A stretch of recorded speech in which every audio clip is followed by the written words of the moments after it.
ഈ friendship maintain ചെയ്യുന്ന കാര്യത്തിൽ ഞാൻ ഭയങ്കര വീക്കായിട്ടുള്ളൊരു പേഴ്സണാണ്. അതുകൊണ്ട് തന്നെ പണ്ടാരോ പറഞ്ഞ പോലെ ഫ്രണ്ട് സർക്കിൾ പോയിട്ട് ഒരു ട്രയാങ്കിൾ പോലും എനിക്കില്ല. രേണുക മേനോൻ ഒരു ഇൻ്റർവ്യൂവിൽ പറയണ്ടായി പുള്ളിക്കാരിക്ക് ആൾക്കാരുമായിട്ടുള്ള കോണ്ടാക്റ്റ് മെയിൻറ്റെയിൻ ചെയ്ത് പോകാനുള്ള ഒരു ബുദ്ധിമുട്ട്. അത് കണ്ടപ്പോഴാണ് ഈ ഒരു കാറ്റഗറിയിൽ ഞാൻ ഒറ്റയ്ക്കല്ലാന്ന് എനിക്ക് മനസ്സിലായത്. സ്കൂളിൽ പഠിച്ചവരോ കോളേജിൽ പഠിച്ചവരോ അങ്ങനെ ആരുമായിട്ടും കോണ്ടാക്റ്റ് മെയിൻറ്റെയിൻ ചെയ്ത് ഇടയ്ക്കിടയ്ക്ക് മെസ്സേജ് ചെയ്ത് കാര്യങ്ങൾ അപ്ഡേറ്റ് ചെയ്ത് ആ റിലേഷൻഷിപ്പിനെ സ്മൂത്തായിട്ട് കൊണ്ടുപോകാൻ ഞാൻ തീരെ കേപ്പബിൾ അല്ല.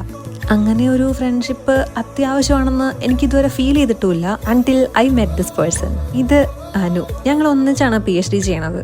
ആൻഡ് ഇവളെ കണ്ടപ്പോഴാണ് ആ പറഞ്ഞ പോലെ ഒരു ഫ്രണ്ടിൻ്റെ വാല്യൂ നമ്മുടെ ലൈഫിൽ എത്രത്തോളം ഉണ്ടെന്ന് എനിക്ക് മനസ്സിലായത്.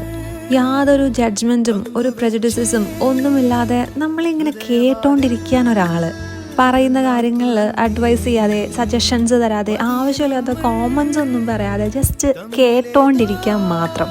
അങ്ങനെ ഒരാൾ ഓരോ ലൈഫിലും എത്രത്തോളം അത്യാവശ്യമാണെന്ന് ഈ ഒരാളെ കിട്ടിയപ്പോഴാണ് എനിക്ക് മനസ്സിലായത്. And she is someone whom I want to keep close to my heart forever. ഈ ഇടയ്ക്കിടയ്ക്കുള്ള ചെറിയ ചെറിയ ഔട്ടിങ്സും ഫുഡും മൂവിയും ഇതെല്ലാം ഫാമിലിയുടെ കൂടെ മാത്രം ആഘോഷിച്ചിരുന്ന ഞാൻ ഈ ഒരു ഫേസിൽ ഈ ഒരു ബോണ്ട് വല്ലാതെ എൻജോയ് ചെയ്യുന്നുണ്ട്. And I really hope that at least here I won't fail, that I'll be able to keep her in my life forever. മാത്രമല്ല ഈ ഈഗോയും ജലസിയും ഒന്നുമില്ലാതെ നമ്മുടെ അതേ വേവ് ലെങ്ത് ഉള്ള ഒരാളെ കിട്ടാൻ ഇച്ചിരി പാടുവാണേ.